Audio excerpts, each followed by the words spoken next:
নরেন্দ্র মোদী বিজেপির কালো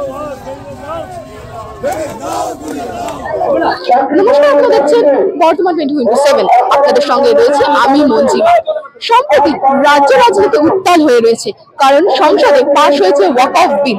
এছাড়াও সম্প্রতি সুপ্রিম কোর্টের নির্দেশে প্রায় চাকরি হারিয়েছে প্রায় 26,000 শিক্ষক। এমনকি কেন্দ্রের নির্দেশে ক্রমশ বৃদ্ধি হচ্ছে ওষুধের দাম, যার জন্য ব্লকে ব্লকে চলছে প্রতিবাদ মিছিল। সেরকম এক মিছিলের আয়োজন করেছে হুগলি জেলার পান্ডুয়া ব্লকের সঞ্জয় ঘোষের নেতৃত্বে। সেই ছবি আপনাদের সামনে তুলে ধরবো।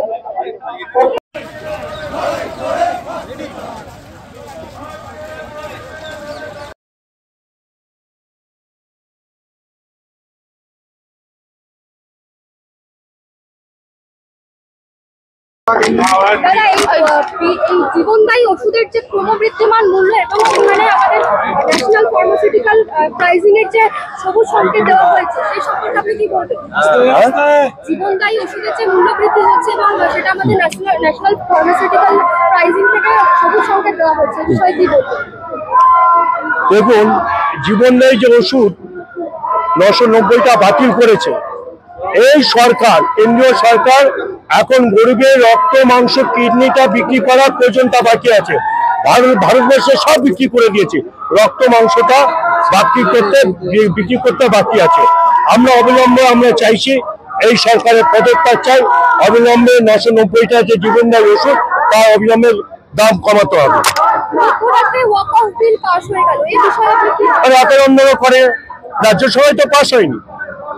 ভারতবর্ষে দেশ স্বাধীন হওয়ার আগে এবং ভারতবর্ষে কংগ্রেস 74 বছর সরকার থাকার পরেও, কেন্দ্রে যুক্তফ্রন্ট সরকার থাকা পরে মুসলিম সম্প্রদায় ওয়াকফের সম্পত্তি কেউ কোনোদিন বিক্রি করেনি। এই সরকার একটা ভারতবর্ষের নরখাদক উলঙ্গের সরকার এখন মুসলমানদের সম্পত্তি নিয়ে লক্ষ লক্ষ কোটি টাকা আদানি আম্বানি তাদেরকে বিক্রি করার চক্রান্ত করছে। আমরা ধিক্কার জানাই, আমরা প্রতিবাদ জানাই, আমাদের সরকার প্রতিবাদ জানায়। রাজ্যসভা নিশ্চয়ই সেটা আটকে দেবে। মুসলিম সমাজের মানুষ এই ভারতবর্ষে প্রায় 35 কোটি মুসলিম আছে। তাদের সম্পত্তি, মুঘল সাম্রাজ্যের সম্পত্তি, মীর কাসিমের সম্পত্তি, ঔরঙ্গজেবের সম্পত্তি, টিপু সুলতানের সম্পত্তি ব্রিটিশরাও গ্রাস করতে পারেনি, সেটা গ্রাস করেছে আমাদের কেন্দ্রীয় সরকার। এই সরকারকে ধিক্কার জানায়, প্রতিবাদ জানায়। মামলার রায়ে 26,000 চাকরি বাতিল হয়েছে এবং আজ যে নেতাজি সবাইকে আশ্বাসও দিয়েছেন এবং কেন্দ্র তালিকা প্রকাশের নির্দেশ দিচ্ছে, সেই তালিকা প্রকাশের মমতা বন্দ্যোপাধ্যায় আইনের কাজ করবে। রাজ্য সরকার তো বাতিল করেনি। কেন্দ্রীয় সরকার প্রধান বিচারপতি সঞ্জীব খান্না যে ওয়াকফের সম্পত্তি বিল পাস করে রাত্রিবেলা চলে গিয়ে আপনার আলোচনা করে 26,000 বাতিল করে সেখানে আপনার কি করলো,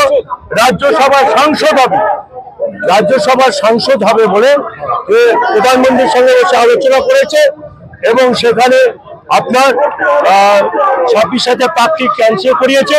আমাদের সরকার বলে দিয়েছে যে 26,000 প্রার্থী তাদেরকে তো রাজ্য সরকার দেয়নি, মমতা বন্দ্যোপাধ্যায় আবার সেখানে যথাসম্মানে সেই জায়গায় পৌঁছে দেবে। শহরে জনস্রোত নেমেছে ওয়াকফ বিল, ওষুধের মূল্য বৃদ্ধি, এমনকি 26,000 চাকরি বাতিলের জন্য।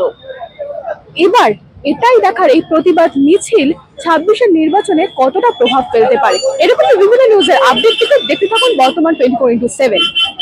মঞ্জিমা কুন্ডুর রিপোর্ট, বর্তমান 24/7, পান্ডুয়া।